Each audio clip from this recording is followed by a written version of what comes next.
یہی وجہ ہے کہ اللہ کے رسول صلی اللہ علیہ وسلم نے اپنے پاک ارشاد میں ارشاد فرمایا طلب العلم فریضۃ علی کل مسلم و مسلمہ، فرمایا علم کا حاصل کرنا ہر مسلمان مرد عورت پر فرض ہے، یعنی اتنا علم حاصل کرنا ہر مرد عورت پر لازم اور ضروری ہے کہ جس سے یہ پتہ چل سکے کہ حلال کیا ہے، حرام کیا ہے، صحیح کیا ہے، غلط کیا ہے۔ تو اللہ تبارک و تعالیٰ نے، اللہ کے رسول صلی اللہ علیہ وسلم نے ارشاد فرمایا ہر ایک کے لیے لازم اور ضروری ہے کہ اتنا علم حاصل کرے جس سے یہ پتہ چل سکے کہ سماج اور سوسائٹی میں کس طرح زندگی گزارنا ہے۔ اسلام جیسا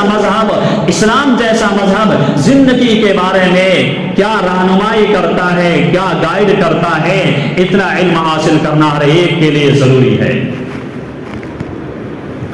اللہ کے رسول صلی اللہ علیہ وسلم ارشاد فرماتے ہیں من یرد اللہ خیرا یفقہہ فی الدین وانما انا قاسم واللہ یعطی، فرمایا اللہ کے رسول صلی اللہ علیہ وسلم نے اللہ تبارک و تعالی جس شخص کے ساتھ، جس انسان کے ساتھ، جس بشر کے ساتھ، جس فرد کے ساتھ بھلائی کا ارادہ کرنا چاہتے ہیں، اچھائی کا ارادہ کرنا چاہتے ہیں، خیر کا ارادہ کرنا چاہتے ہیں، تو میرے محبوب پیغمبر صلی اللہ علیہ وسلم سید المرسلین، تاجدار بدھا، آمنہ کے لال، عبداللہ کی در یتیم جناب محمد الرسول اللہ فرما رہے ہیں کہ جس شخص کے ساتھ اللہ بھلائی کا ارادہ کرنا چاہتا ہے اللہ اسے علم دین کی سمجھ اور بوجھ عطا فرماتے ہیں۔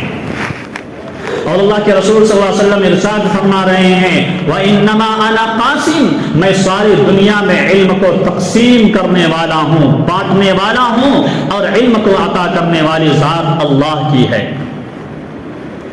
میرے عزیزو، اللہ تبارک و تعالیٰ نے جناب محمد الرسول اللہ صلی اللہ علیہ وسلم کے واسطے سے، جناب محمد الرسول اللہ کے ذریعے سے ساری کائنات میں علم کو پھیلا دیا اور علم کو عطا کر دیا۔ اب ضرورت ہے امت کے لیے، اب ضرورت ہے اللہ کو ایک ماننے والوں کے لیے، اب ضرورت ہے رسول اللہ کی رسالت کا اقرار کرنے والوں کے لیے کہ وہ علم دین کو حاصل کرے اور اپنی زندگیوں میں تبدیلی لائے، اپنی زندگیوں میں چینجنگ لائے۔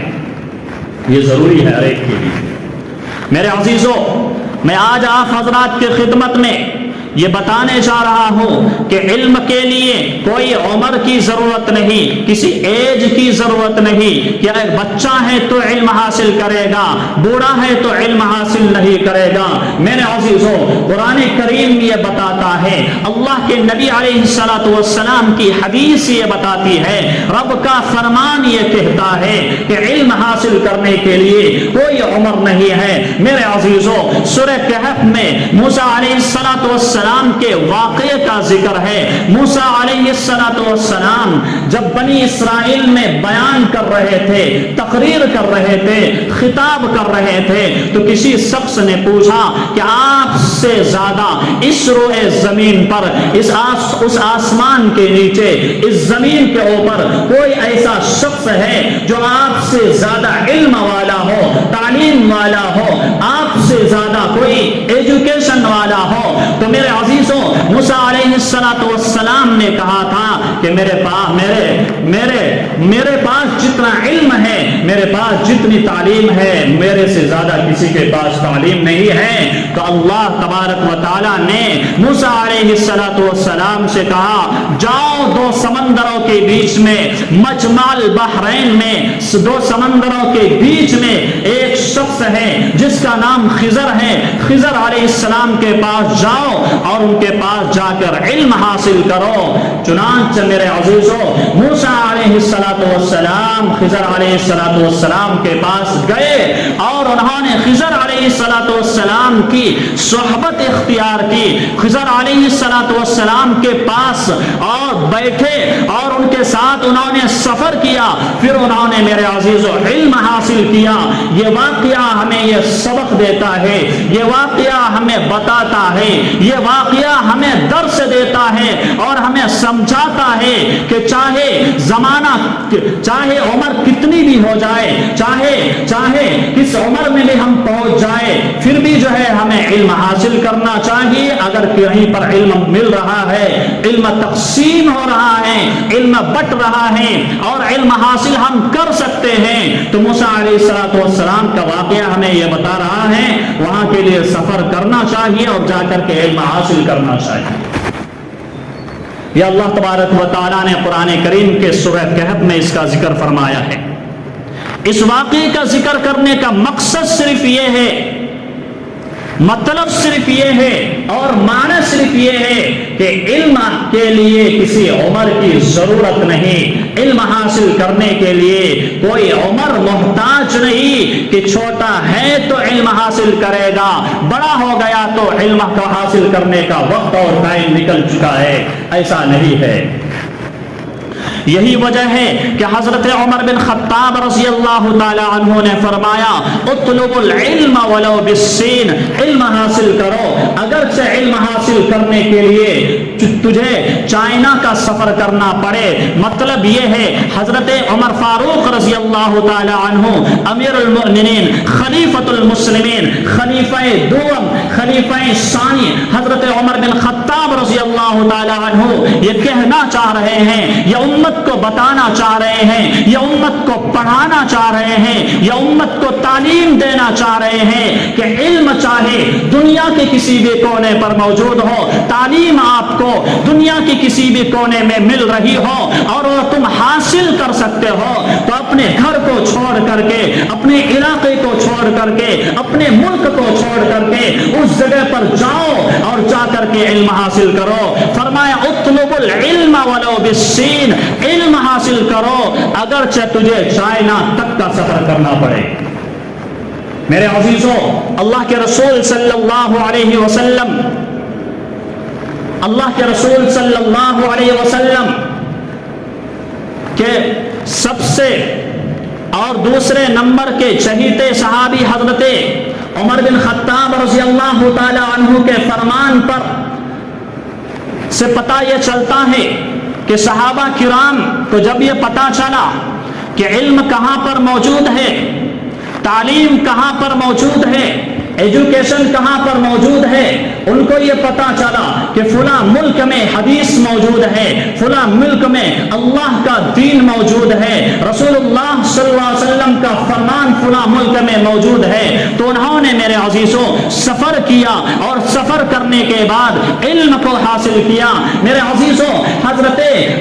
جابر بن عبداللہ رضی اللہ تعالی عنہ مدینہ منورہ سے سفر کر کے ملک شام کا سفر کرتے ہیں، ملک شام پہنچتے ہیں۔ جابر بن عبداللہ رضی اللہ تعالی عنہ کو یہ خبر ملتی ہے کہ ملک شام میں، سیریا میں، ملک شام میں ایک ایسا شخص موجود ہے کہ جس کے پاس ایک اللہ کے نبی علیہ السلام کی حدیث موجود ہے۔ تو جابر بن عبداللہ رضی اللہ تعالی عنہ نے مدینہ منورہ سے سفر کیا اور ملک شام پہنچے اور عبداللہ بن انیس صحابی کے گھر پر پہنچے اور ان سے کہا کہ پتہ چلا ہے کہ آپ کے پاس اللہ کے نبی علیہ السلام کی کوئی حدیث موجود ہے، ہم وہ حدیث آپ سے سننا چاہتے ہیں۔ چنانچہ عبداللہ بن انیس نے حدیث کو سنایا۔ حدیث کیا ہے وہ؟ یحشر اللہ الناس یوم القیامت عراتا۔ حدیث عبداللہ بن انیس کے پاس یہ تھی کہ کل قیامت کا دن جب ہوگا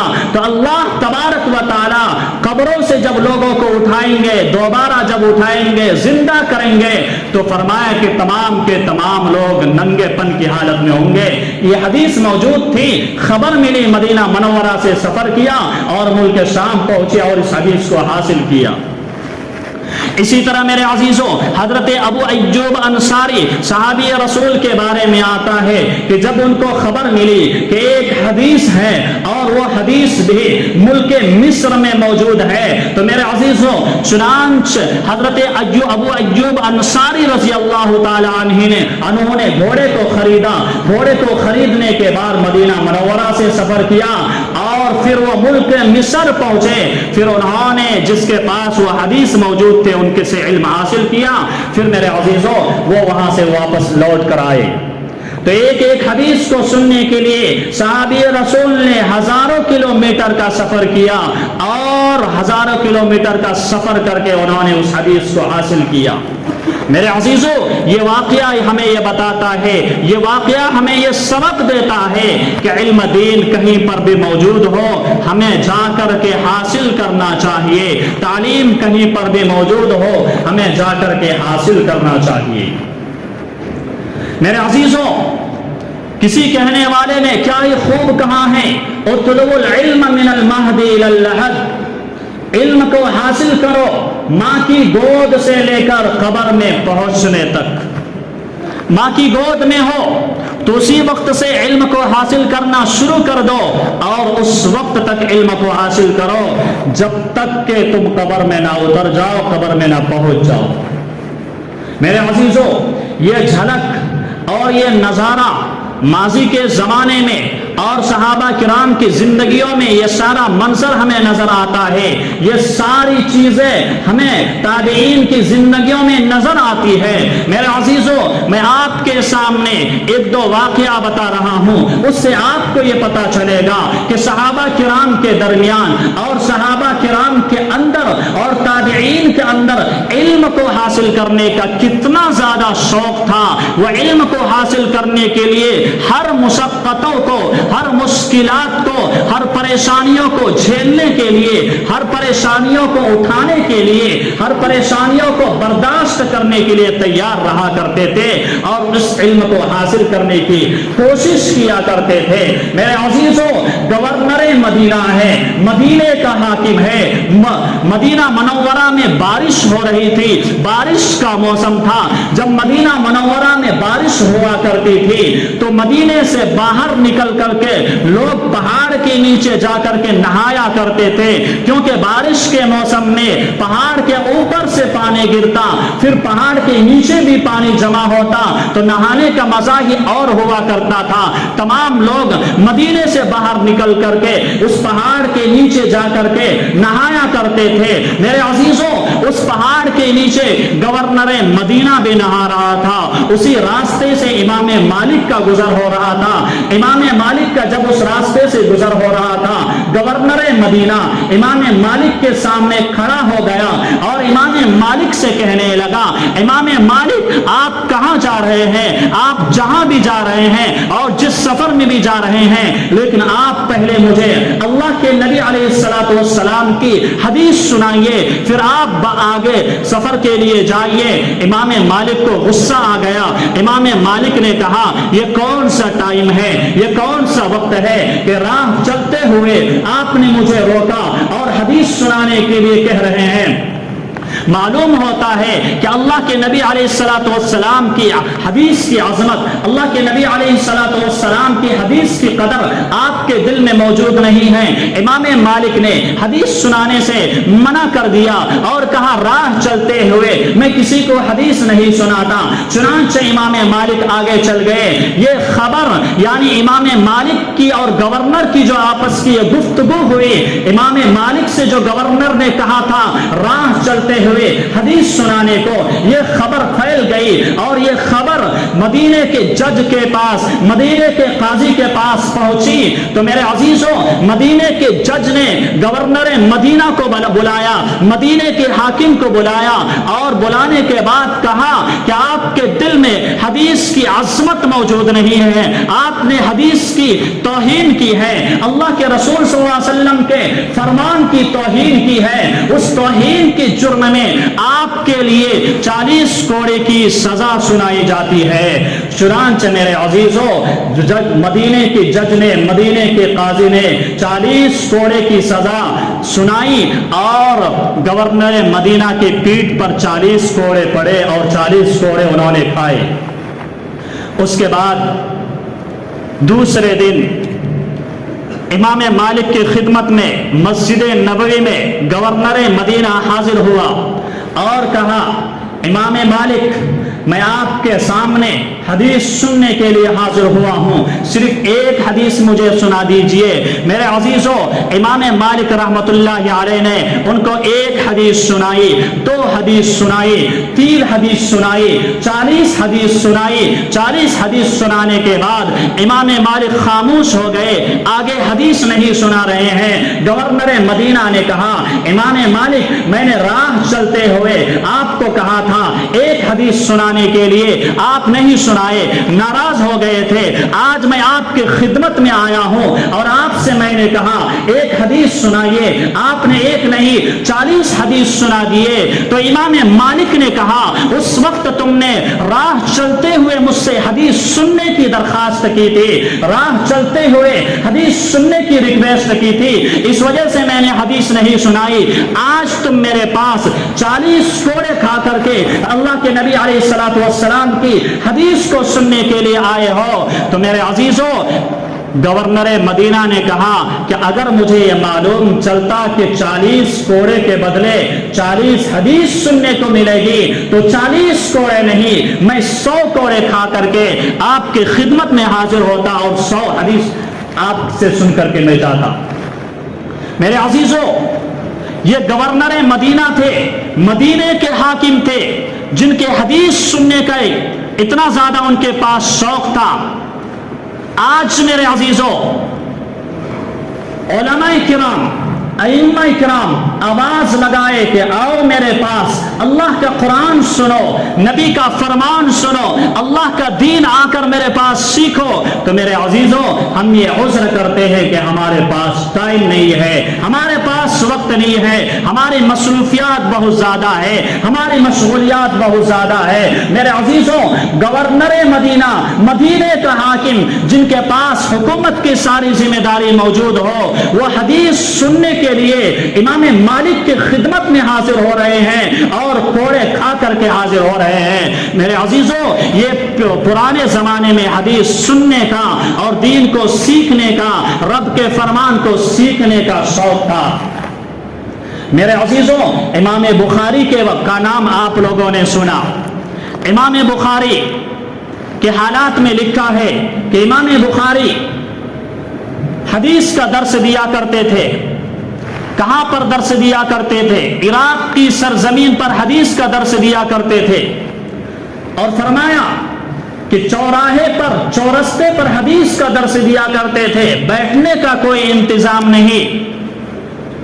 کرسی کا کوئی انتظام نہیں، کسی اور چیز کا کوئی انتظام نہیں۔ امام بخاری عراق کی سرزمین بخارا میں حدیث کا درس دیا کرتے تھے۔ تو بیان کرنے والے بتاتے ہیں، اس واقعے کو نقل کرنے والے بتاتے ہیں کہ ایک ایک حدیث کو سننے کے لیے 80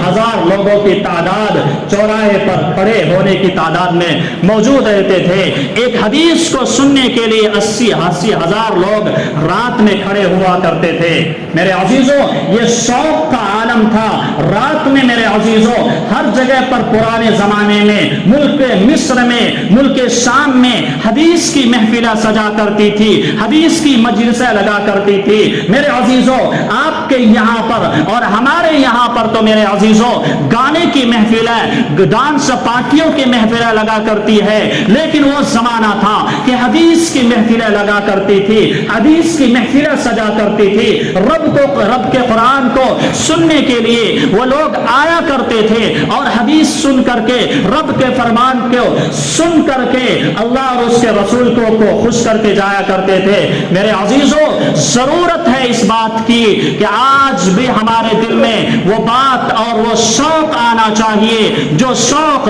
ماضی میں تھا، جو شوق گزشتہ زمانے میں تھا۔ تو میرے عزیزوں، میں آج آپ حضرات کو خدمت میں یہ عرض کرنے جا رہا ہوں کہ اگر آپ کو علماء کرام بلائے حدیث سیکھنے کے لیے، دین سیکھنے کے لیے، قرآن سیکھنے کے لیے، تو آپ علماء کرام کی خدمت میں، ائمہ کرام کی خدمت میں اور حفاظ کرام کی خدمت میں جائیے اور ان سے کہیے کہ مجھے اللہ کا قرآن سکھاؤ، نبی کا فرمان سکھاؤ۔ ان سے درخواست کر کے ان کے پاس جا کر کے علم حاصل کیجئے۔